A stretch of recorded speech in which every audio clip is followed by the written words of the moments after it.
Assalamualaikum warahmatullahi wabarakatuh.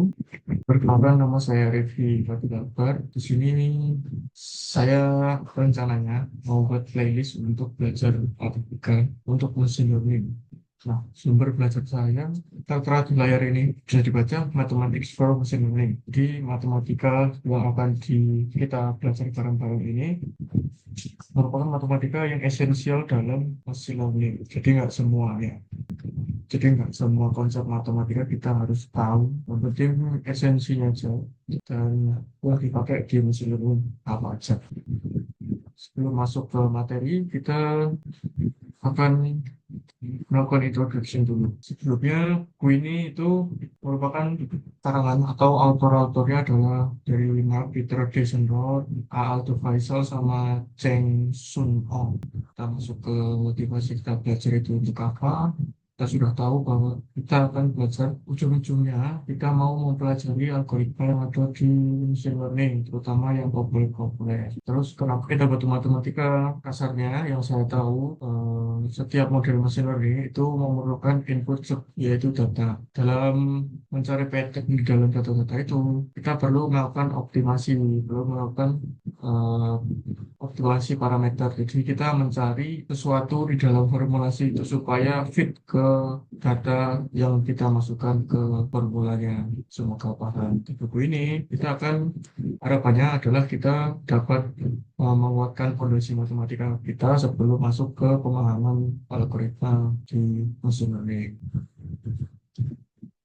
Nah, di sini tuh kayak nanti kalau misalkan kita belajar soal machine learning pasti banyak istilah-istilah kayak prediktor, training. Prediktor sendiri itu maksudnya kayak modelnya gitu. Lalu training itu kegiatan mesinnya dalam mencari parameter yang paling optimal, yang paling fit, yang paling cocok dengan data yang kita masukkan itu tadi. Terus data itu kan bisa diwakilkan dengan angka. Terus kayak kalau kita tahu bentuknya tabel itu bisa diwakilkan oleh vektor-vektor dan matrik-matrik.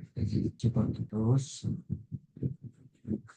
di buku ini ditunjukkan fondasi dari mesin learning yang ditunjukkan oleh figure 1.1 ini. Jadi mesin learning itu terdiri dari 4 pilar model yang populer, yaitu regresi, terus dimensionality reduction, density estimation, dan classification. Regresi ini sendiri nanti kita bakal ngeh soal konsep regresi kalau kita udah paham soal persamaan linear atau system of linear equation. Terus dimensionality reduction nanti kita belajar soal eigenvalue, eigenvektor yang kita bisa gunakan untuk mencari atau mereduksi dimensi.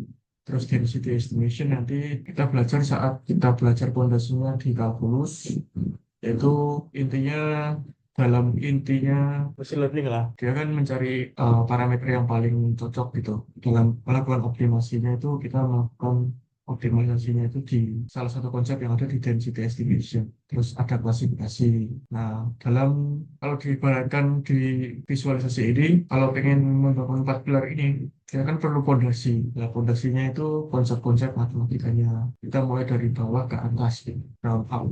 Mulai dari linear algebra, terus analytic geometry, terus matrix decomposition. Kita nanti belajar soal persamaan linear, terus analitik geometri sama composition metrik. Terus kita nanti juga belajar soal kalkulus vektor, kita belajar soal peluang dalam probabilitas dan distribusi, terus kita belajar soal optimisasi. Terus kita nanti selain belajar soal konsepnya, kita juga bakal bareng-bareng melakukan exercise latihan soal. Nah, latihan soalnya karena ini konsep matematika cukup pakai pen and paper aja. Terus nanti kalau sempat mungkin saya juga bakal cover latihannya pakai Jupyter Notebook biar bisa tahu penerapannya di Python itu nanti seperti apa Python. Jadi sekian untuk pembukanya. Maaf kalau masih belepotan karena saya juga lagi belajar komunikasi untuk mempresentasikan konsep.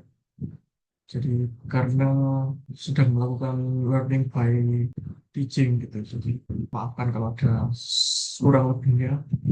Nanti kita bakal lanjut di bab kedua dari buku ini, yaitu topik pertama di matematika yang dibutuhkan untuk mesin learning, yaitu linear. Ya.